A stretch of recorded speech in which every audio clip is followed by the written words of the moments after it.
Alhamdulillahirabbil alamin. Allahumma shalli ala sayyidina Muhammad wa ala alihi wa ashabihi ajmain.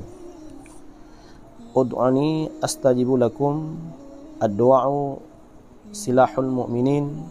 Ad-du'a'u mukhul ibadah. Doa itu adalah menjadi perisai ataupun menjadi senjata bagi orang yang mukmin.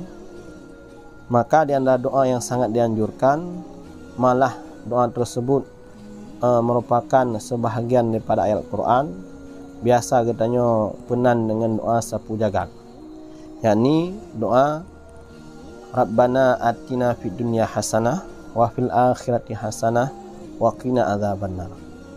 Dalam doanya dia talake ba Allah, dia tagade ba Allah supaya Allah melimpahkan dan anugerahkan kepada katanya yaitu hasanah di dunia dan hasanah di akhirat. Dalam kitabnya sebagian ulama menafsirkan daripada hasanah, malah dalam kitabnya nampak hasanahnya na 10 macam.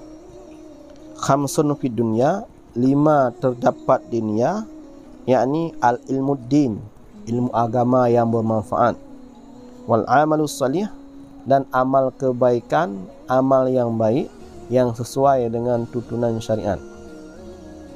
Yang kelima waqlul halal, yang kelima hasanah ini dunia adalah yang keempat wa zaujatus salihah, iaitu mempunyai isteri yang salihah, isteri yang baik budi pekertinya. Isteri yang salihah merupakan hasanah yang Allah berikan ini dunia. Yang keempat adalah yang kelima adalah maskan, tempat untuk getayo diami ini masa dunia, yang termasuk hasanah yang kelima yang Allah berikan ini dunia. Khamsun fil akhirah, na 5 sehingga Allah berikan di akhirat. Yang pertama qabulu ta'at, Allah menerima ubena kebaikan, ubena taat yang tengah kerjakan ini masa dunia.